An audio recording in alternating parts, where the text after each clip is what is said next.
Intro kayo dalawa. Shoot. Kasi naka-uniform nyo eh. Tapos pakilalim nyo kami. Nad, gano'n. Game. Nad.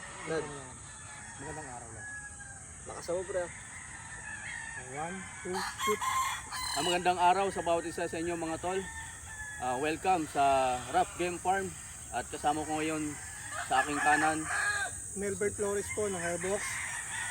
Ito po ay yung lingkod, Inad Motovlog. At mula po sa aking kaliwa naman. So papakilala ko si John Ray Rodrigo, aka Tisoy Wonder Idol. Boss Pogi GF. Ayan po yung ating channel natin sa YouTube, saka sa Facebook po page. Tapos yung ibon ni June, huwag nyo pong kalimutan, nakapahinga lang po. Kasama natin dito ngayon sa gitna namin si Boss Rap. So papakilala naman po. So boss, pakilala mo yung ano mo boss? Vlog at sa yung farm mo. And you know, welcome po tayo dito sa aking farm, sa Rough Game Farm, dito sa San Jose del Monte, Bulacan.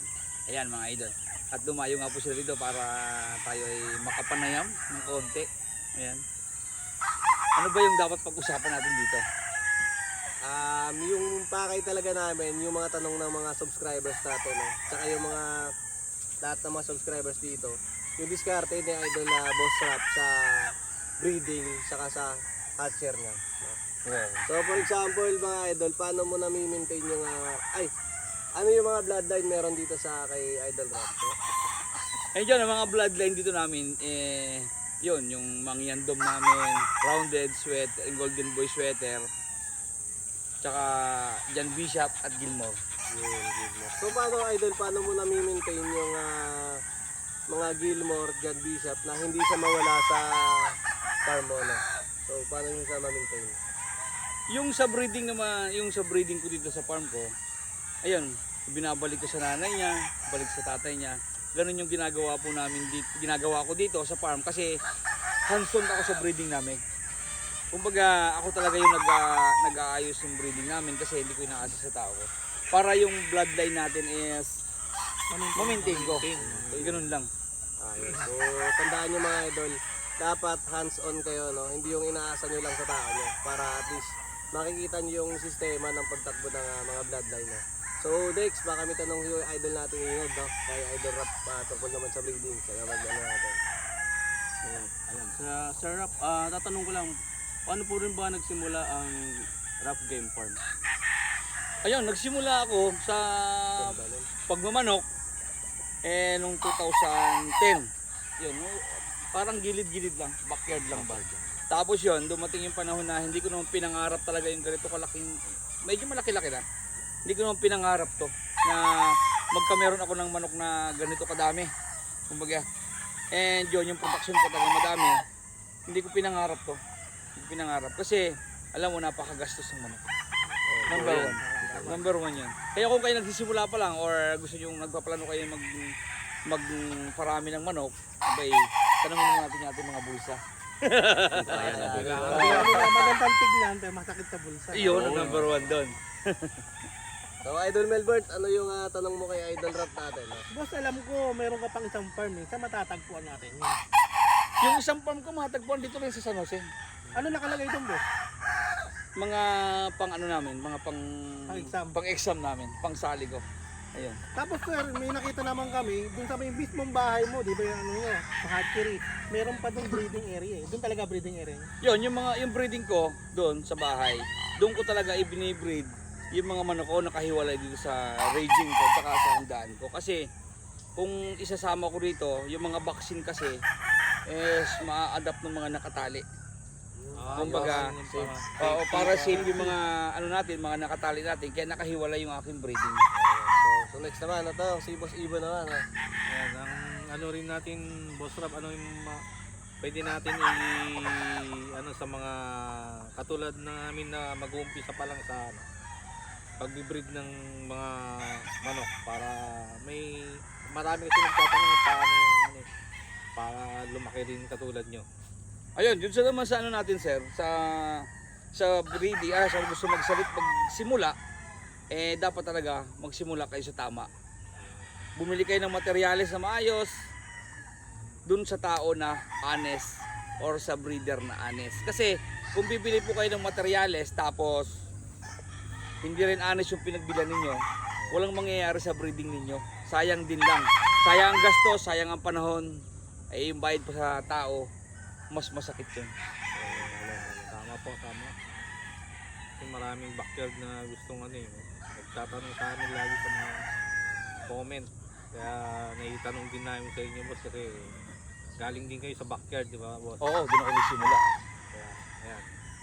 So ayan mga boss, ayan po yung sikreto ni Boss Rap sa paglago ng kanyang farm.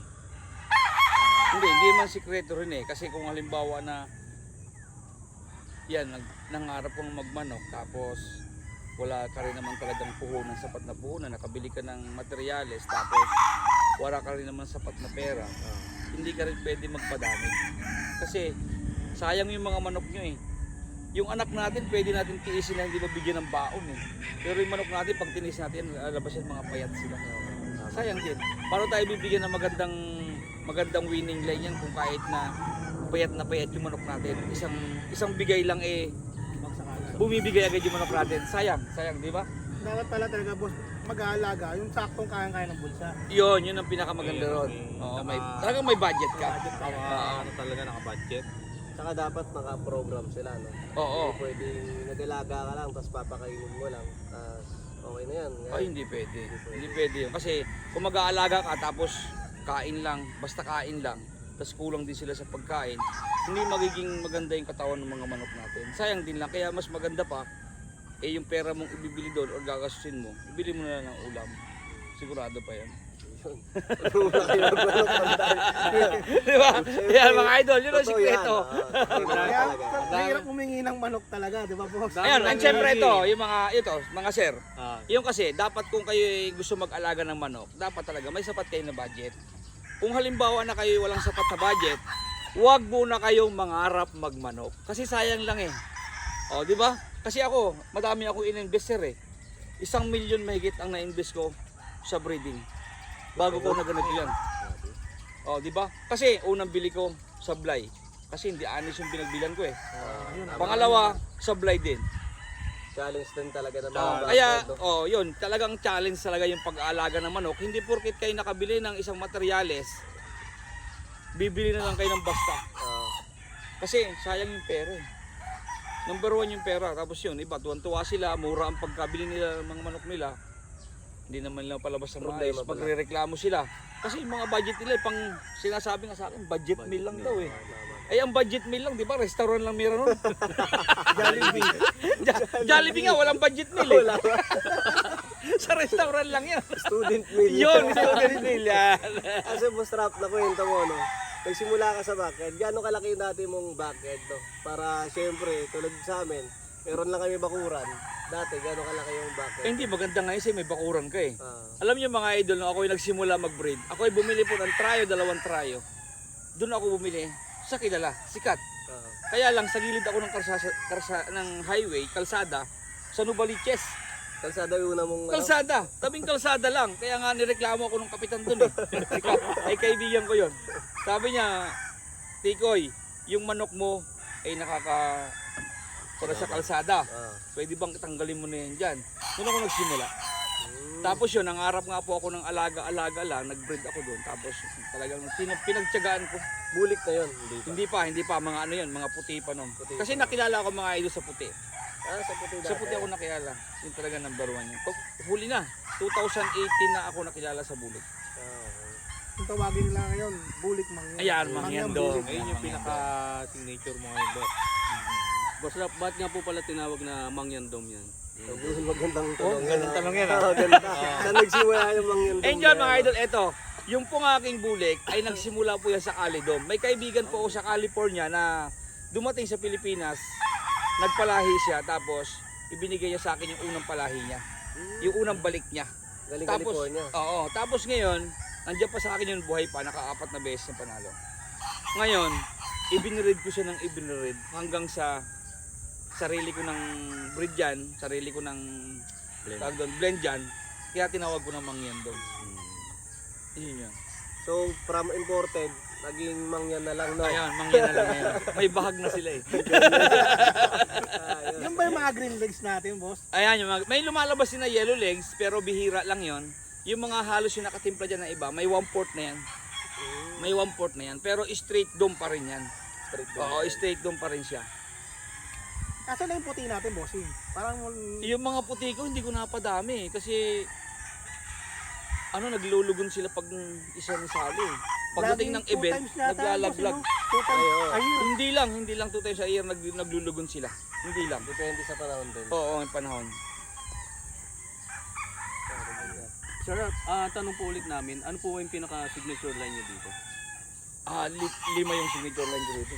Dami, no? Oo, 5 yan. Wala akong pinipili sa kanila kasi alam mo, yung mga bloodline na yan, talagang pinagtiyagaan ko sila na mapaayos sila. Sariling blend talaga. Oo. So, ano mga bloodline yun, boss? Ayun, yung mga yandom natin nga, tapos Gilmore, Gilmore. tapos yung Golden Boy sweater ko, tapos Roundhead, tapos yung John Bishop. Local na rin yun, o from... May timpla pa rin ng imported. From imported pa rin.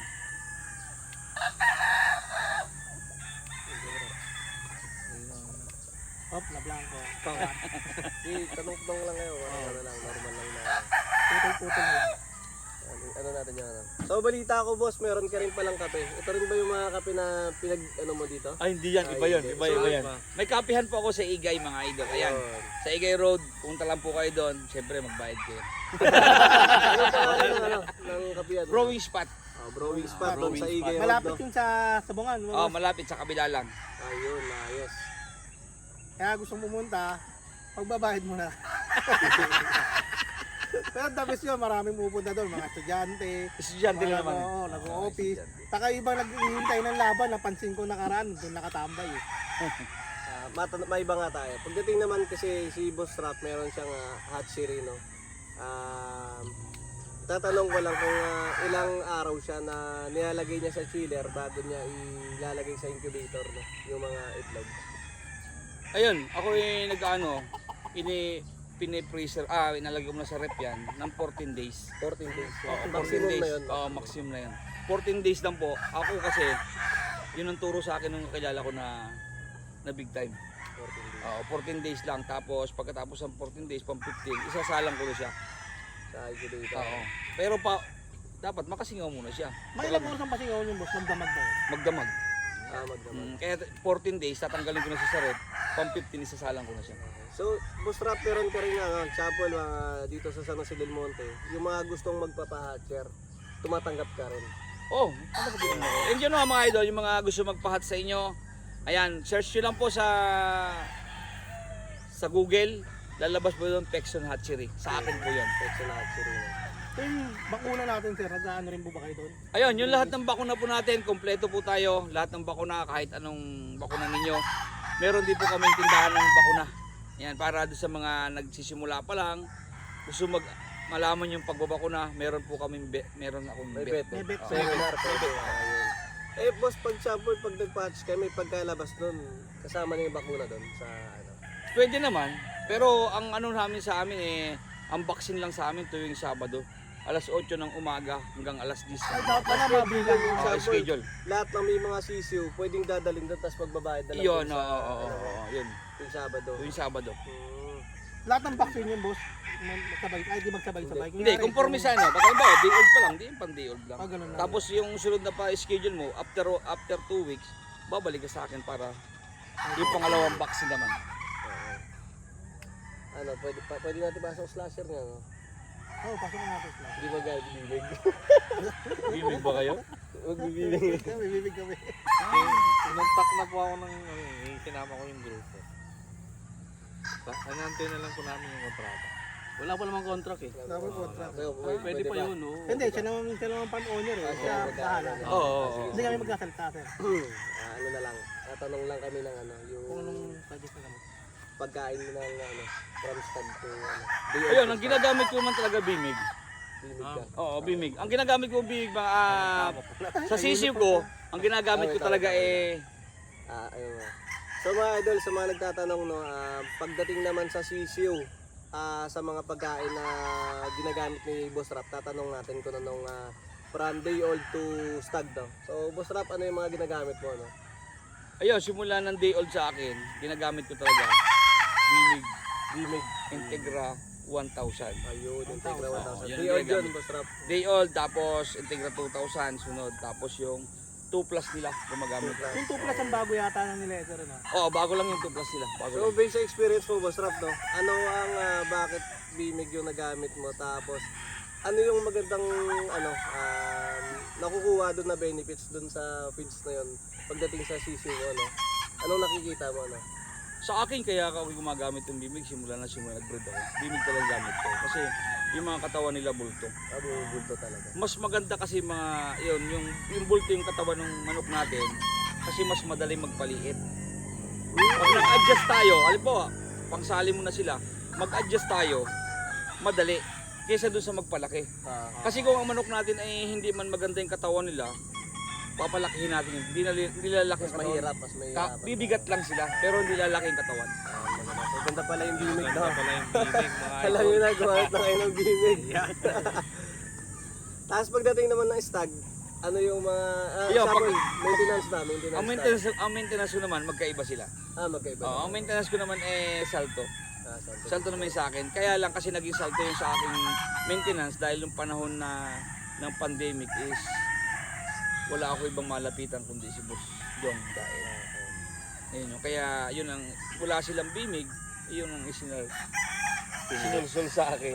Yun ang binigyan nila sa akin, yun ang pinalit. Yun yung totoo.